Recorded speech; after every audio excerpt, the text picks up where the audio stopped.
വാരിയംകുന്നിൻ കുഞ്ഞഹമ്മദ് ഹാജിയുടെ മാപ്പിള കലാപകാലത്തെ കൂടുതൽ ക്രൂരതകൾ പുറത്താം. ലഹരി ഇടപാടിൽ കൂടുതൽ വെളിപ്പെടുത്തലുമായി ഷൈൻ ടോം ചാക്കോ. ശസ്ത്രക്രിയ മൊബൈലിൽ പകർത്തിയ അനസ്തേഷ്യ ടെക്നീഷ്യനെതിരെ നടപടി. വ്യാജ പോസ്റ്റുകൾക്കെതിരെ രൂക്ഷ വിമർശനവുമായി ഗായകൻ ജി വേണുഗോപാൽ. കുറ്റകൃത്യങ്ങളുടെ സമഗ്രതയിലേക്ക് കാക്കിയിലേക്ക് സ്വാഗതം.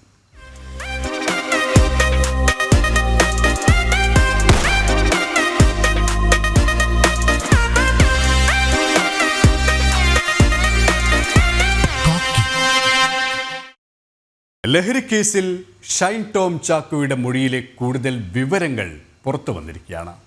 സിനിമാ മേഖലയിൽ രാസലഹരി ഉപയോഗം വ്യാപകമെന്ന് ഷൈൻ ടോം ചാക്കോ. സിനിമാ സെറ്റുകളിൽ, സിനിമാ ലൊക്കേഷനുകളിൽ ലഹരിയുടെ ഇടപാടുകൾ വ്യാപകമെന്ന് തന്നെയാണ് നടൻ പറഞ്ഞിരിക്കുന്നത്. പല നടന്മാരും ലഹരി ഉപയോഗിക്കുന്നുണ്ട് എന്നും ഷൈനിൻ്റെ വെളിപ്പെടുത്തൽ. ഷൈനിൻ്റെ പണമിടപാടുകളിലും കൂടുതൽ അന്വേഷണം നടക്കും. ഫോണുകൾ കസ്റ്റഡിയിലെടുത്തു.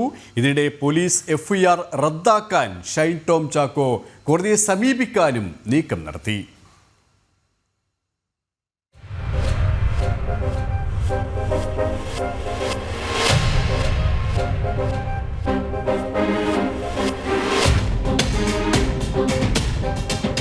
സിനിമയിൽ പലരും ലഹരി ഉപയോഗിക്കുന്നുണ്ടെങ്കിലും കുറ്റം മുഴുവൻ തനിക്കും മറ്റൊരു നടനുമെതിരെ മാത്രമാണെന്നാണ് ഷൈൻ ടോം ചാക്കോ മൊഴി നൽകിയത്.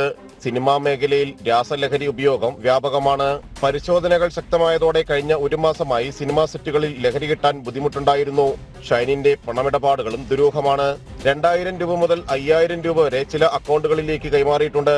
സമീപകാലത്ത് ഇത്തരത്തിൽ 14 പണമിടപാടുകൾ നടന്നിട്ടുണ്ട്. ലഹരി ഇടപാടുകൾക്കായാണ് പണം നൽകിയതെന്നാണ് സംശയം. കടം കൊടുത്ത പണമാണിതെന്നാണ് ഷൈനിന്റെ വിശദീകരണം. ഷൈനിന്റെ ഫോണുകളും പോലീസ് കസ്റ്റഡിയിൽ എടുത്തിട്ടുണ്ട്. ഫോണുകളും ശരീരസ്രവ സാമ്പിളുകളും തിങ്കളാഴ്ച കോടതിയിൽ ഹാജരാക്കും. കോടതിയിൽ നിന്ന് തിരുവനന്തപുരം ഫോറൻസിക് ലബോറട്ടറിയിലേക്ക് അയക്കും. ഓൺലൈൻ പണമിടപാട് വിവരങ്ങളും ഫോണിൽ നിന്ന് ശേഖരിക്കും. FIR റദ്ദാക്കാനുള്ള സാധ്യത തേടി ഷൈൻ അഭിഭാഷകരുമായി ആശയവിനിമയം ആരംഭിച്ചിട്ടുണ്ട്. പോലീസ് FIR റദ്ദാക്കാൻ വൈകാതെ കോടതിയെ സമീപിക്കും. ദുർബലമായ FIR ആണ് പോലീസിന്റേത്. ശരീരസ്രവങ്ങളുടെ പരിശോധനാ ഫലം വന്ന ശേഷം FIR റദ്ദാക്കാൻ നിയമ നടപടികൾ തുടങ്ങും. ജനം, കൊച്ചി. താമരശ്ശേരി ഷഹബാസ് കൊലക്കേസിൽ നിയമോപദേശം തേടി പോലീസ്. കൂടുതൽ വിദ്യാർത്ഥികളെ പ്രതി ചേർക്കാൻ കഴിയുമോ എന്ന കാര്യത്തിലാണ് നിയമോപദേശം തേടിയിരിക്കുന്നത്.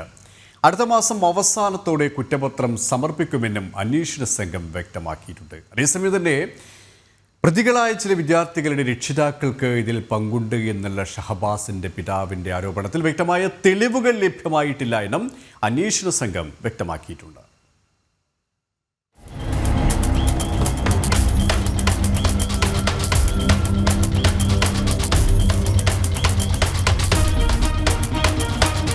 അക്രമം നടത്താൻ ആഹ്വാനം ചെയ്തവരിൽ കൂടുതൽ കുട്ടികൾ ഉൾപ്പെട്ടിട്ടുണ്ടെന്ന കണ്ടെത്തലിനെ തുടർന്നാണ് പോലീസിന്റെ നീക്കം.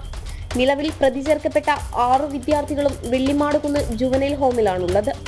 സംഭവത്തിൽ മുതിർന്നവർക്ക് പങ്കുണ്ടെന്നതിന് തെളിവുകൾ ലഭിച്ചിട്ടില്ലെന്ന് അന്വേഷണ സംഘം പറഞ്ഞു. കൃത്യമായ ആസൂത്രണത്തോടെയാണ് കൊലപാതകം നടന്നതെന്നും പ്രതികളായ ചില വിദ്യാർത്ഥികളുടെ രക്ഷിതാക്കൾക്ക് പങ്കുണ്ടെന്നും ഷഹബാസിന്റെ കുടുംബം പറഞ്ഞിരുന്നു.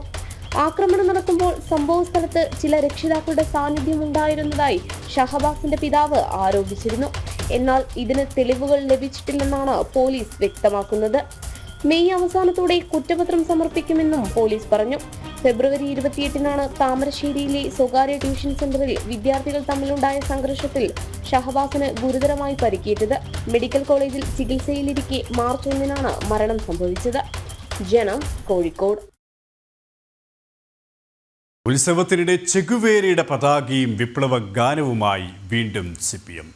കണ്ണൂർ കല്ലിക്കണ്ടി മൊയ്ലോം ഭഗവതി ക്ഷേത്രോത്സവത്തിലാണ് CPM പ്രവർത്തകർ ചെഗുവേരയുടെ ചിത്രമുള്ള കൊടി ഉയർത്തുകയും മുദ്രാവാക്യം വിളിക്കുകയും ചെയ്തത്. സംഭവവുമായി ബന്ധപ്പെട്ട് പ്രദേശവാസികളിൽ നിന്ന് വലിയ പ്രതിഷേധമാണ് ഉയരുന്നത്. ക്ഷേത്രോത്സവത്തിൽ എന്തിനാണ് CPMന്റെ ഇത്തരത്തിലുള്ള ഇടപെടലുകൾ എന്ന വിമർശനമാണ് ജനങ്ങൾ, പൊതുസമൂഹം ചോദിച്ചുകൊണ്ടിരിക്കുന്നത്.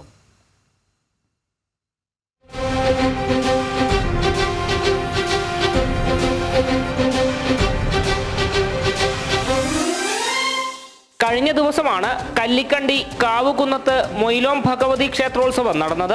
ഉത്സവത്തിന്റെ ഭാഗമായുള്ള ഘോഷയാത്രയ്ക്കിടെയാണ് CPMുകാർ ചെഗുവേരയുടെ ചിത്രമുള്ള ചുവന്ന കൊടി വീശുകയും പാർട്ടി മുദ്രാവാക്യങ്ങൾ ഉറക്കെ വിളിക്കുകയും ചെയ്തത്. ഇതോടൊപ്പം വിപ്ലവഗാനങ്ങൾ ആലപിച്ചുകൊണ്ടായിരുന്നു ഉത്സവ ഘോഷയാത്രയിൽ CPMുകാർ അണിനിരന്നത്.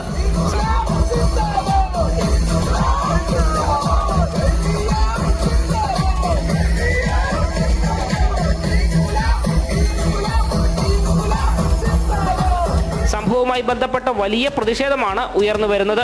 ക്ഷേത്രോത്സവത്തിൽ വിപ്ലവഗാനങ്ങൾക്കും ചെഗുവേരയുടെ ചിത്രമുള്ള ചുവന്ന കൊടിക്കും എന്ത് പ്രാധാന്യമെന്ന ചോദ്യമാണ് ഉയരുന്നത്. ക്ഷേത്രോത്സവത്തെ മനഃപൂർവ്വം അപമാനിക്കാനാണ് CPMുകാർ ശ്രമിക്കുന്നത് എന്നാണ് ആരോപണം. നേരത്തെയും ക്ഷേത്രോത്സവങ്ങളിൽ CPMുകാർ വിപ്ലവഗാനങ്ങൾ ആലപിക്കുകയും കൊടി വീശുകയും ചെയ്തത് വിവാദത്തിലായിരുന്നു.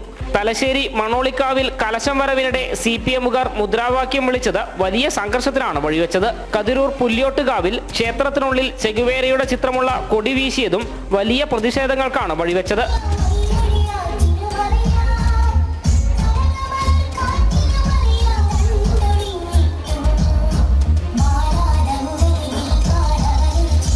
ജനം, കണ്ണൂർ. ക്ഷേത്രോത്സവത്തിൽ വീണ്ടും വിപ്ലവ ഗാനവുമായി ഗായകൻ അലൂഷി. ആറ്റിങ്ങൽ അവനവഞ്ചേരി ഇണ്ടളയപ്പൻ ക്ഷേത്രത്തിലെ ഉത്സവത്തോടനുബന്ധിച്ച് നടത്തിയ ഗസൽ പരിപാടിക്കിടെയായിരുന്നു വിപ്ലവഗാനം ആലപിച്ചത്. കഴിഞ്ഞ മാസം കൊല്ലം കടയ്ക്കൽ ക്ഷേത്രത്തിൽ വിപ്ലവഗാനം ആലപിച്ച സംഭവത്തിൽ ഗായകൻ അലൂഷിയെ 1-ാം പ്രതിയാക്കി പോലീസ് കേസെടുത്തിരുന്നു.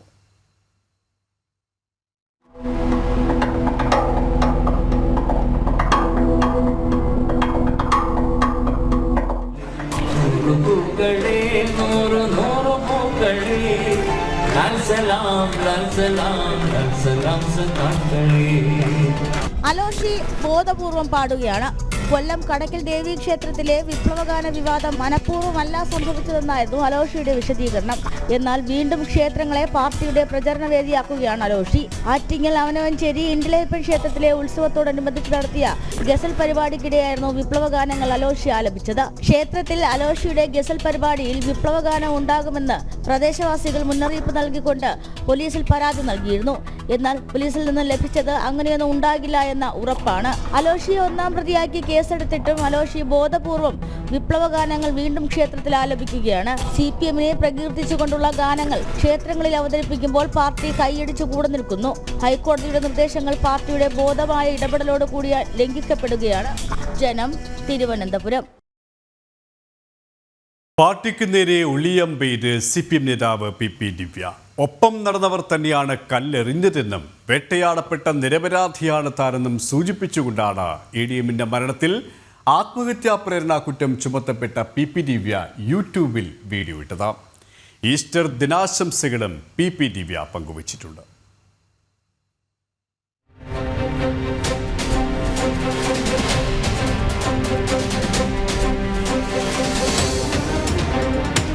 നിസ്വാർത്ഥരായ മനുഷ്യർക്കായി ചോദ്യങ്ങൾ ഉയർത്തിയതിനാലാണ് യേശുവിനെ കുരിശുമരണം വിധിക്കപ്പെട്ടത്. വാക്കിലോ പ്രവൃത്തിയിലോ മനോഭാവത്തിലോ തെറ്റൊന്നും ചെയ്യാത്തവനായിരുന്നു യേശു. എല്ലാവരുടെയും നന്മ മാത്രം ആഗ്രഹിച്ചത്. നെറികേട് കണ്ടാൽ ചാട്ടവാറെടുത്ത നീതിമാനായിരുന്നു അദ്ദേഹം. പാപം ചെയ്യാത്തവർ കല്ലെറിയട്ടെ എന്ന് ഉറക്കെ പറഞ്ഞ മനുഷ്യസ്നേഹി. എന്നിട്ടും മതമേലധ്യക്ഷന്മാരും ഭരണകൂടവും അവനെതിരായി നിന്നു തെറ്റായ ആരോപണമുന്നയിച്ച് ക്രൂശിച്ചു കൊന്നു.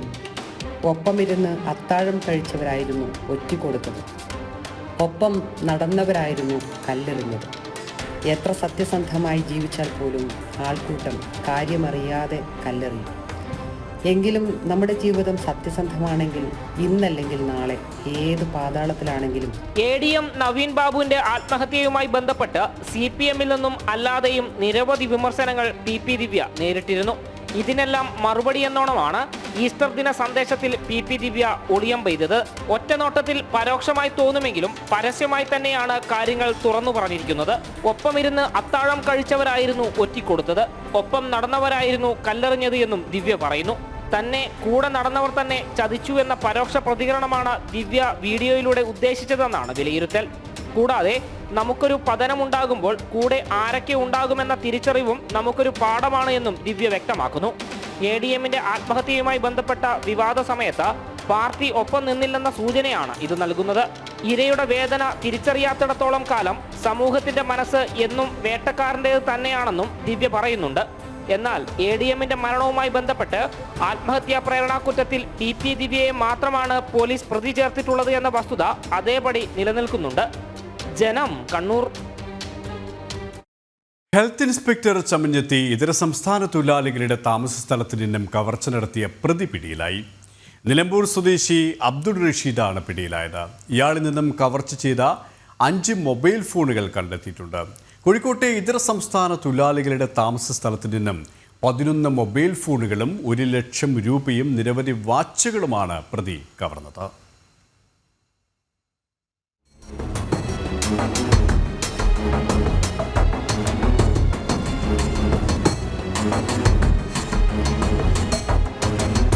ഇതര സംസ്ഥാന തൊഴിലാളികളുടെ താമസ സ്ഥലത്ത് നിന്നും 11 മൊബൈൽ ഫോണുകളും 1 ലക്ഷം രൂപയും കവർന്ന കേസിലെ പ്രതി അബ്ദുൾ റഷീദാണ് ഫറൂഖ് പോലീസിന്റെ പിടിയിലായിരിക്കുന്നത്.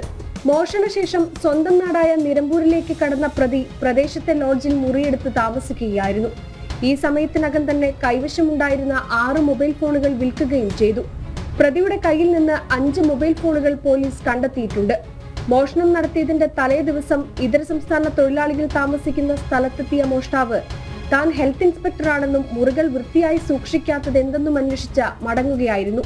പ്രതിയുടെ CCTV ദൃശ്യങ്ങൾ പോലീസിന് നേരത്തെ ലഭിച്ചിരുന്നു. കസ്റ്റഡിയിലെടുത്ത പ്രതിയെ വൈദ്യപരിശോധനയ്ക്ക് ശേഷം റിമാൻഡ് ചെയ്തു. ജനം, കോഴിക്കോട്. വ്യാജ സൈബർ പ്രചരണങ്ങളെ ട്രോളി ഗായകൻ G വേണുഗോപാൽ.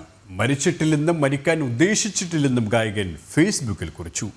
അർബുദബാധിതനായി മരണപ്പെട്ടുവെന്ന വ്യാജ പോസ്റ്റുകൾക്കാണ് വേണുഗോപാലിന്റെ കൃത്യമായ മറുപടി.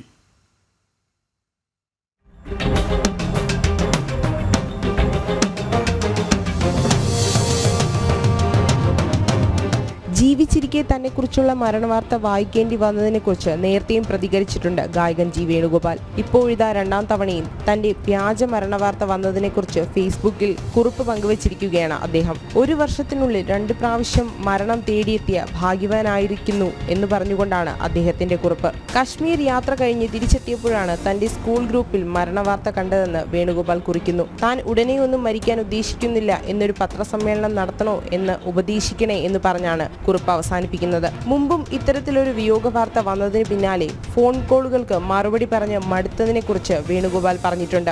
ഫോൺ എടുത്ത് ഹലോ പറഞ്ഞയുടൻ ചേട്ടാ ഈ കേൾക്കുന്നത് നേരാണോ എന്ന ചോദ്യമാണ് ഉണ്ടായതെന്നും നേരല്ല എന്ന് ബോധ്യപ്പെടുത്താൻ പ്രയാസപ്പെടേണ്ടി വന്നിരുന്നുവെന്നും വേണുഗോപാൽ പറഞ്ഞിരുന്നു.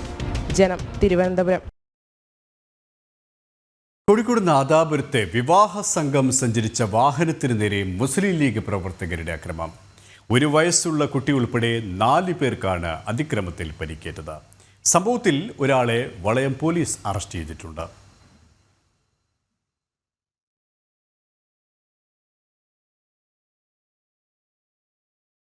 കല്ലട ബസ്സിലെ യാത്രികളിൽ നിന്നും ATM കാർഡ് മോഷ്ടിച്ച് വിവിധ സ്ഥലങ്ങളിൽ നിന്നും പണം പിൻവലിച്ച പ്രതി അറസ്റ്റിലായി.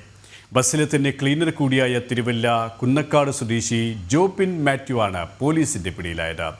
ഒളിവിൽ പോയ പ്രതിയെ തിരുവല്ലയിൽ നിന്നുമാണ് പുനലൂർ പോലീസ് അറസ്റ്റ് ചെയ്തത്.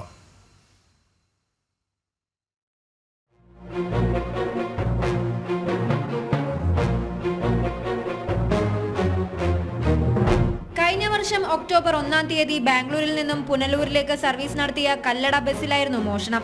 ചാലക്കുടി പുഷ്പഗിരി സ്വദേശികളായ ജോണും ഭാര്യയും അടങ്ങുന്ന കുടുംബത്തിന്റെ ബാഗിൽ നിന്നാണ് ATM card, credit card, driving licence, PAN card എന്നിവ തുടങ്ങിയ പേഴ്സ് നഷ്ടപ്പെട്ടത്. കുറച്ചു ദിവസങ്ങൾക്ക് ശേഷം ഇവരുടെ മൊബൈലിലേക്ക് പുനലൂരിലെ ATMൽ നിന്നും കാർഡ് ഉപയോഗിച്ച് 2 സമയങ്ങളിലായി പണം പിൻവലിച്ചതായി മെസ്സേജ് വന്നു. കൂടാതെ അടൂരിലെ ATMൽ നിന്നും പണം പിൻവലിച്ചിരുന്നു. വിവിധ ATMകളിൽ നിന്നും 40,000 രൂപയാണ് പ്രതി മോഷ്ടിച്ചത്. തുടർന്ന് പുനലൂർ പോലീസിന് ലഭിച്ച പരാതിയിൽ ATM കൗണ്ടറിലെ CCTV ദൃശ്യങ്ങളിൽ നിന്നാണ് പ്രതിയെ തിരിച്ചറിഞ്ഞത്. അതേ ബസ്സിലെ ക്ലീനറാണ് പ്രതിയായ ജോബിൻ മാത്യു. ഒളിവിൽ പോയ പ്രതിയെ പോലീസ് സ്ഥലത്തെത്തി പിടികൂടി. പ്രതിയുടെ അറസ്റ്റ് രേഖപ്പെടുത്തിയ പോലീസ് തുടർ നടപടികൾ സ്വീകരിച്ചു. ഇയാൾ സമാന രീതിയിൽ മറ്റു കുറ്റകൃത്യങ്ങളിൽ ഏർപ്പെട്ടിട്ടുണ്ടോ എന്ന് പരിശോധിച്ചു വരികയാണെന്ന് പുനലൂർ SHO T രാജേഷ് കുമാർ പറഞ്ഞു. ജനം, കൊല്ലം. ഇടപാടുകാരനെ ഭീഷണിപ്പെടുത്തി കൈക്കൂലി ആവശ്യപ്പെട്ട ബാങ്ക് ഓഡിറ്റർ വിജിലൻസിന്റെ പിടിയിലായി. മാവേലിക്കര കാനറ ബാങ്ക് കൺകറന്റ് ഓഡിറ്ററായ കാട്ടാക്കട സ്വദേശി സുധാകരനാണ് പിടിയിലായത്. 6 ലക്ഷം രൂപയാണ് ഇയാൾ കൈക്കൂലി ഇനത്തിൽ ആവശ്യപ്പെട്ടത്.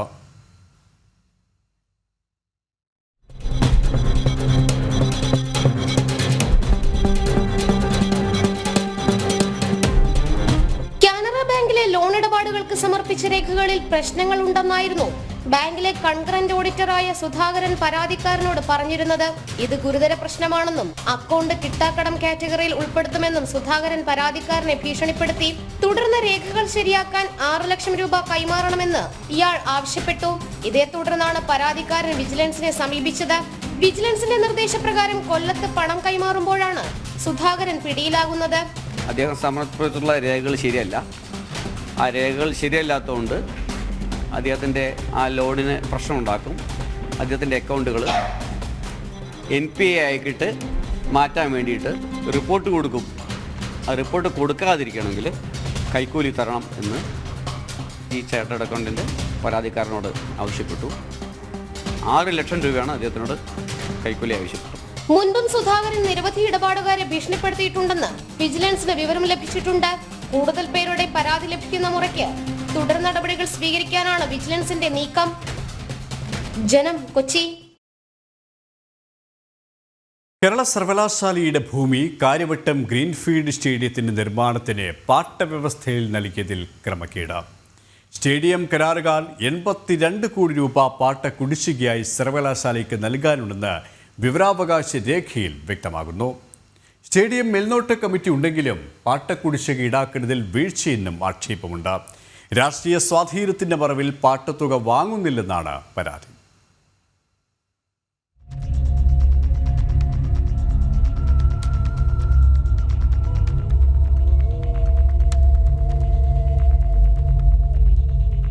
കേരള സർവകലാശാലയുടെ 37 ഏക്കർ ഭൂമി കാര്യവട്ടം ഗ്രീൻഫീൽഡ് സ്റ്റേഡിയത്തിന്റെ നിർമ്മാണത്തിന് പാട്ടവ്യവസ്ഥയിൽ നൽകിയതാണ്. ഈ വകയിൽ സ്റ്റേഡിയം കരാറുകാർ 82 കോടി രൂപ പാട്ട കുടിശ്ശികയാക്കിയെന്നും സർവകലാശാലയ്ക്ക് നൽകാനുണ്ടെന്നുമാണ് വിവരാവകാശ രേഖയിൽ പറയുന്നത്. സ്റ്റേഡിയം മേൽനോട്ട കമ്മിറ്റി ഉണ്ടെങ്കിലും പാട്ട കുടിശ്ശിക ഈടാക്കുന്നതിൽ നിസ്സംഗത പാലിക്കുന്നതായും ആക്ഷേപമുണ്ട്.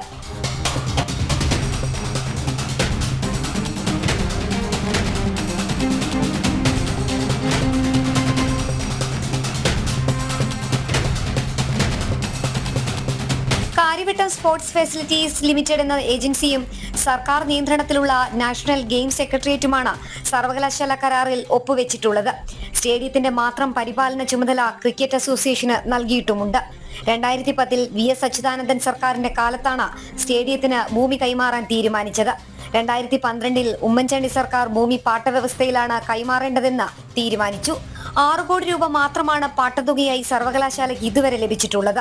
രാഷ്ട്രീയ സമ്മർദ്ദങ്ങൾക്ക് വഴങ്ങിയാണ് പാട്ടത്തുക വാങ്ങാതെ കഴിഞ്ഞ 10 വർഷമായി സ്റ്റേഡിയം പ്രവർത്തിക്കാൻ അനുവദിച്ചതെന്ന് ആക്ഷേപവുമുണ്ട്. കാര്യവട്ടം ഗ്രീൻഫീൽഡ് സ്റ്റേഡിയം 15 വർഷത്തെ പാട്ടവ്യവസ്ഥയിലാണ് സർവകലാശാല കൈമാറിയിട്ടുള്ളത്. പ്രതിവർഷം ഏതാണ്ട് 7 കോടി രൂപ സർവകലാശാലയ്ക്ക് പാട്ടത്തുകയായിട്ട് ലഭിക്കേണ്ടതാണ്. കഴിഞ്ഞ 10 വർഷമായി ആ തുക ലഭിക്കുന്നില്ല.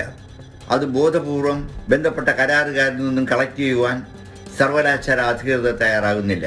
മറ്റു രീതിയിൽ അവർക്ക് വേണ്ട സാമ്പത്തിക സഹായങ്ങൾ നൽകുന്നതായിട്ടുള്ള ആക്ഷേപവും പുറത്തുണ്ട്. അവിടെ സ്റ്റേഡിയത്തിന് പുറമെ മിനി തിയേറ്ററുകൾ, restaurant, software engineering office, conference ഹാളുകൾ, ഓഡിറ്റോറിയം, സ്വിമ്മിംഗ് പൂൾ തുടങ്ങിയവയെല്ലാം ഉണ്ട്. ഇതിൽ നിന്നുള്ള വലിയൊരു വരുമാനം ലഭിക്കുകയാണ്. അടിയന്തിരമായി പാട്ടത്തുക ഈടാക്കുവാൻ സർവകലാശാല നടപടി കൈക്കൊള്ളണം. 15 വർഷ പാട്ട കാലാവധിക്കാണ് സർവകലാശാല ഭൂമി സ്റ്റേഡിയം നിർമ്മാണത്തിന് കൈമാറിയത്. 15 വർഷം കഴിഞ്ഞാൽ സ്റ്റേഡിയം സർവകലാശാല നേരിട്ട് നടത്തുകയോ കരാർ പുതുക്കി നൽകുകയോ ചെയ്യാനാകും. പാട്ട കുടിശ്ശിക നൽകാതെ സ്റ്റേഡിയം പ്രവർത്തിക്കുന്നതായി സർക്കാരിന്റെ കായിക വകുപ്പിന് ബോധ്യമുള്ളപ്പോഴാണ് കാലിക്കറ്റ് സർവകലാശാലയോടും സമാനമായി സ്റ്റേഡിയം നിർമ്മാണത്തിന് 40 ഏക്കർ ഭൂമി സർക്കാർ ആവശ്യപ്പെട്ടിരിക്കുന്നത്. എസ് ശാലിനി, ജനം, തിരുവനന്തപുരം. കോഴിക്കോട് ഫറൂഖിൽ 15 വയസ്സുകാരി പീഡനത്തിനിരയായ സംഭവത്തിൽ അറസ്റ്റിലായവരുടെ എണ്ണം 4 ആയി. പ്രതികളായ വിദ്യാർത്ഥികളെ വെള്ളിമാടുകുന്ന് ചിൽഡ്രൻസ് ഹോമിൽ താമസിപ്പിക്കാൻ ഉത്തരവായിട്ടുണ്ട്. സുഹൃത്തുക്കളായ 3 പേർക്കൊപ്പം അവരുടെ വീടുകളിലേക്ക് പോയപ്പോൾ പീഡിപ്പിച്ചുവെന്നായിരുന്നു പെൺകുട്ടിയുടെ മൊഴി. സമപ്രായക്കാരായ 3 പേർ ശാരീരികമായി ഉപദ്രവിച്ചെന്നും കൂടെയുണ്ടായിരുന്ന 11 വയസ്സുകാരൻ ദൃശ്യങ്ങൾ പകർത്തിയെന്നുമായിരുന്നു പെൺകുട്ടി പോലീസിന് മൊഴി നൽകിയത്. കോഴിക്കോട് നാദാപുരത്ത് വിവാഹ സംഘം സഞ്ചരിച്ച വാഹനത്തിന് നേരെ മുസ്ലിം ലീഗ് പ്രവർത്തകരുടെ ആക്രമണം. 1 വയസ്സുള്ള കുട്ടി ഉൾപ്പെടെ 4 പേർക്ക് ആക്രമണത്തിൽ പരിക്കേറ്റു. സംഭവത്തിൽ ഒരാളെ വളയം പോലീസ് അറസ്റ്റ് ചെയ്തു.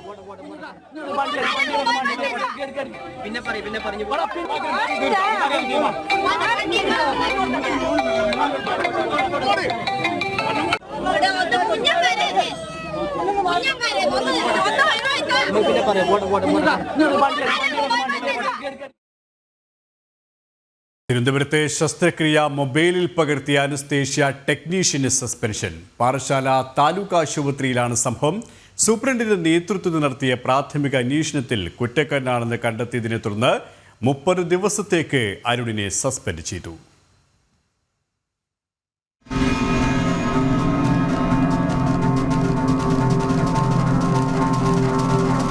ഓപ്പറേഷൻ തിയേറ്ററിൽ നടന്ന ശസ്ത്രക്രിയ രഹസ്യമായി മൊബൈൽ ഫോണിൽ പകർത്തിയ താൽക്കാലിക ജീവനക്കാരന് സസ്പെൻഷൻ. പാറശാല താലൂക്ക് ആശുപത്രിയിലെ ടെക്നീഷ്യൻ അരുണിനെയാണ് സസ്പെൻഡ് ചെയ്തത്. ഓപ്പറേഷൻ തിയേറ്ററിൽ നടന്ന സർജറി അരുൺ മൊബൈലിൽ പകർത്തിയത് ഡ്യൂട്ടി ഡോക്ടറുടെയും മറ്റ് ജീവനക്കാരുടെയും ശ്രദ്ധയിൽപ്പെട്ടിരുന്നു. ഈ വിവരം സൂപ്രണ്ടിനെ അറിയിക്കുകയായിരുന്നു. തുടർന്ന് സൂപ്രണ്ടിന്റെ നേതൃത്വത്തിൽ നടത്തിയ പ്രാഥമിക അന്വേഷണത്തിൽ കുറ്റക്കാരനാണെന്ന് കണ്ടെത്തിയതിനെ തുടർന്നാണ് 30 ദിവസത്തേക്ക് സസ്പെൻഡ് ചെയ്തത്. ഇതിനു മുൻപും ഇയാളെ സമാന കുറ്റത്തിന് ശിക്ഷിച്ചിരുന്നു. ആശുപത്രി വികസന സമിതി മുഖേനയാണ് അരുണിന് നിയമനം ലഭിച്ചത്. താൻ ആശുപത്രിയിലുണ്ടെന്ന് വീട്ടുകാരെ ബോധ്യപ്പെടുത്തുന്നതിന് വേണ്ടിയാണ് വീഡിയോ കോൾ ചെയ്തത് എന്നാണ് അരുൺ അധികൃതർക്ക് നൽകിയ വിശദീകരണം. ജനം, തിരുവനന്തപുരം.